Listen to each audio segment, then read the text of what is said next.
va a subir la consulta del médico, nos va a subir el medicamento. ¿Qué crees que sea lo primero que se afecte en esta cadena de suministros, Isaías? Sí, mira, Efraín, para llegar al punto ese me gustaría, si me lo permites rápidamente, sé que nos queda nada más esta sección así muy breve, pero quisiera poner el contexto para poder aterrizar ese punto que me dices, porque hablábamos ahorita del entorno internacional, pero tenemos también que hablar de qué sucede al interior de México, qué sucede aquí en México. Y la verdad, bueno, es que el Producto Interno Bruto actualmente, el nuestro, o sea, la riqueza que produce México no ha sido, digamos, la producción de riqueza en el país no ha sido muy elevada. Cuando hablamos de Producto Interno Bruto, para quienes nos escuchan en casa, nos referimos a la producción anual de bienes y servicios. La medimos nosotros a través del valor monetario de toda la producción, de todo lo que se produce en el país, y ese es el dato del Producto Interno Bruto. Entonces, entenderíamos nosotros que entre más alto el número, pues quiere decir que el país está siendo productivo, eficiente y produce más satisfactores que necesitamos. Es decir, de tal forma que ocuparíamos, digamos, una dependencia menor de los productos extranjeros, que no es el caso. En el 2023, el Producto Interno Bruto osciló entre 3.1 y se fue a 1.1 en 24, y para el 25 el último dato es de 0.7. Es decir, ha ido a la baja. Ahora, ¿por qué ha ido a la baja? Bueno, probablemente el país no ha tenido, digamos, esta innovación y este crecimiento como se esperaba en cuestión productiva, y eso, bueno, nos afecta. Además que, bueno, ahorita el dato más reciente, por si preguntan por qué del 2025, porque estamos todavía eh, en el justo del último mes del primer trimestre. Los datos de Producto Interno Bruto se obtienen son trimestrales, por ejemplo, y hay datos como la inflación, que es mejor manejarla trimestral, aunque podemos tener información de algunos meses. Siempre es recomendable manejar el dato trimestral, es decir, dividimos el año en cuatro partes y vamos viendo nosotros cómo este se va desenvolviendo. En el caso del crecimiento económico, pues no ha sido muy halagueño, ha sido poco.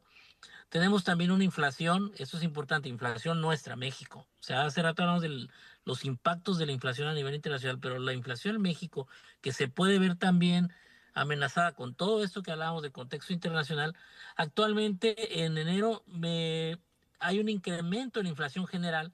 Cuando hablo de inflación nos referimos al incremento generalizado de precios. Cuando hablo de generalizado, nos referimos al incremento en todos los productos. Cuando hay incremento en un solo producto, por ejemplo, podría ser ahorita derivado con la guerra de los insumos médicos.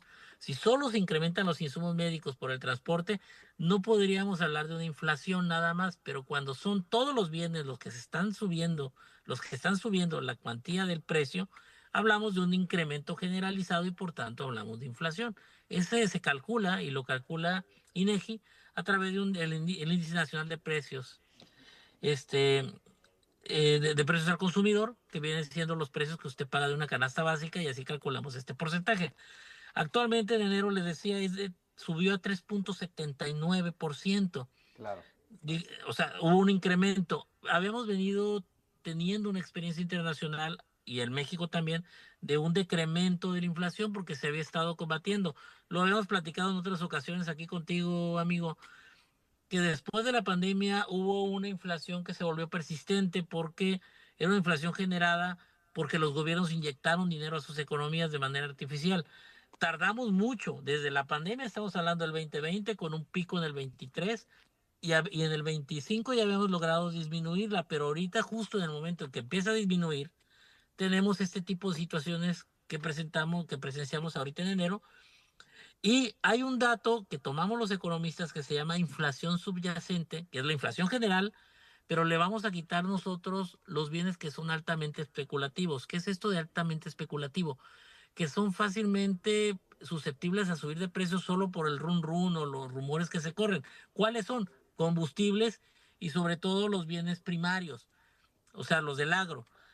Si a la inflación general le quitamos eso y aún así sigue alta, quiere decir que la inflación sí es seria. En el caso actual de inflación subyacente, fíjate, la general está en 3.79, la subyacente, es decir, quitando la inflación general esto, queda en 4.52. O sea, quiere decir que la situación de inflación sí es a considerar, no hemos logrado combatirla. Otra cosa importante, cuando la inflación logra bajarse, hay un beneficio, las tasas de interés. Si la tasa de interés es alta, yo no puedo contratar créditos porque me sale muy caro. Pero si la tasa de interés es bajita, yo puedo contratar créditos y eso me sirve. Bueno, ahorita la tasa había logrado disminuirse, fíjate, de un máximo de 11.25% de marzo del 23. Fíjate, 11.25 estaba la tasa de interés. Actualmente la tasa está en 7%, amigo, y 7.3. Iba hacia abajo y ya los créditos por eso salían un poco más baratos que anteriormente, que hace un par de años. Pero con la situación que prevé actualmente, la tendencia puede ser a frenar esta disminución o inclusive que se incremente. ¿De acuerdo? Porque si la inflación regresa, hay que subir las tasas de interés para combatirla, para Claro. que no exista mucho dinero en la economía. Si quieres, luego podemos entrar de lleno a platicar sobre esos datos en concreto para poder explicarle a quienes nos escuchan cómo funciona. Ya lo hemos hecho en otras ocasiones, pero sé que ahorita el tema no es ese y no me puedo meter de lleno ahí. Pero nada más, bueno, se los dejo así como de manera muy, muy general. Y bueno, ya teniendo este panorama general en México, me gustaría a mí hablar de un tema en particular que tiene que ver ya con la cuestión médica. Y es, bueno, ok, ¿cómo está la situación de lo que viene siendo salud pública en México? El presupuesto de egresos para el 2026, es decir, lo que el gobierno le va a meter al sector salud, oscila entre 965,000 y 996,000 millones de pesos. Eso es lo estimado para este año. Es decir, para el sector salud. En teoría es un incremento más o menos del 5.9%, 6% con respecto al año anterior. O sea, usted, me va a oír, me va a decir, súper, está genial, nos está yendo muy bien. Pero si le estoy diciendo que se incrementó nominalmente 5.9, pero le acabo de decir que la inflación subyacente es de 4.9 o de 3.78, en realidad, pues no hay tal incremento, ¿de acuerdo? Es decir, en términos reales es muy poquito. Así que bueno, respecto al año anterior, en realidad podemos decir que no es tanto el incremento, o sea, se oye mucho, 5.9%, pero si tú le quitas la inflación, pues ya es muchísimo menos. Y Claro. de hecho, el presupuesto actual ya quitándole la inflación, o sea, en términos reales, resulta ser similar al del 24, amigo. Así que bueno, no, digamos, no es tan importante. O sea, está bien, es un incremento, pero seguimos estando muy por debajo de lo que debe ser. Para que se dé una idea ahí en casa, esto representa más o menos el 2.5% de toda la producción del país, o sea, del PIB, de la riqueza. Y bueno, estamos justamente ahorita en un 2.7% del PIB en México. Si tú quieres tener un parámetro para decir si eso es mucho o es poco, porque a lo mejor me escuchan, bueno, el profe está diciendo que es 2.7% del PIB, lo que se le está dando al sector salud, pues no se oye mal. Bueno, pero si yo escucho lo que dice la Organización Mundial de la Salud, hablando ahorita de los organismos internacionales, Eso, ¿sabes muy cuánto importante. recomienda para un buen sector salud la OMS? 6%. El 6%. Claro. El 6%.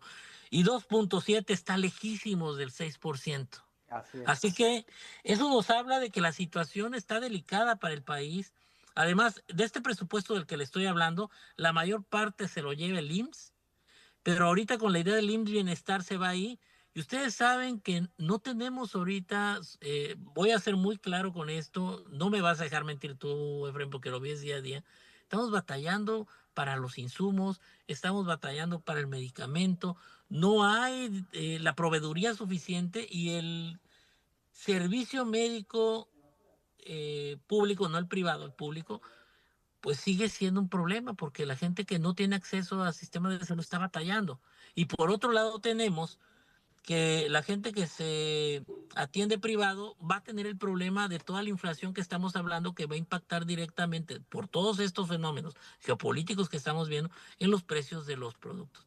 Si para el que paga privado va a salir muchísimo más caro este año a causa de lo que estamos hablando del entorno internacional, Imagine usted la posibilidad que tenga alguien en casa para tener los insumos básicos y las medicinas que necesita el médico para poder, uno, usted para poder curarse y dos, el médico para poder atenderlo de manera eficiente. Es decir, hay que reconocer, y eso te lo digo, amigo, y no porque estés aquí, porque seas mi amigo, la labor que hacen los médicos porque están haciendo muchísimo con poco.